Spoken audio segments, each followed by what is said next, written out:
Somali Kids TV. Aabe, sheekada ma ii aqrin kartaa? haa kaali inta fadhiiso. Haya aabe macaan.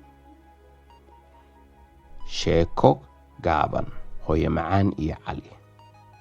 inta waxaa fadhiya cali iyo hooyo macaan. cali iyo hooyo macaan waxay isla suubinayaan casharkii iskuulka.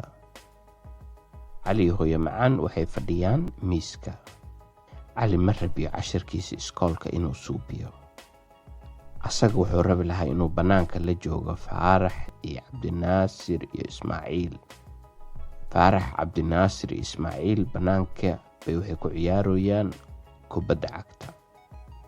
cali meeshuu fadhiyo ka maqlooyaa ayaga codkooda iyo banooniga ay darbaynayaan. cali wuxuu rabi lahaa hadda inuu bannaanka u baxo siduu ayaga ula ciyaaro. hooyo macaan laakiinse cali bay la fadhisaa oo waxay leedahay kula dhammeeya kow casharka. cali wuxuu ku yidhi hooyadiis, hadhowdii ma suubin kara miyaa aniga casharka? hooyadiisaa markaas waxay ugu jawaabtay, haddii aa hadda baxdid oo soo ciyaartid, hadhowdii markaad soo noqotid adoo daalana imaane waan iloobe casharka inaa suubisid. cali markuu hooyadiis cambaar kale uu la murmay, markaas ka bacdi buu casharkii suubiyey.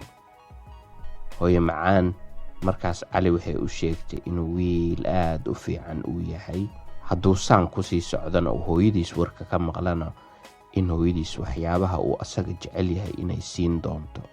hooyo waxay ku leedahay markasto in la suubiyo way fiican tahay. Somali Kids TV.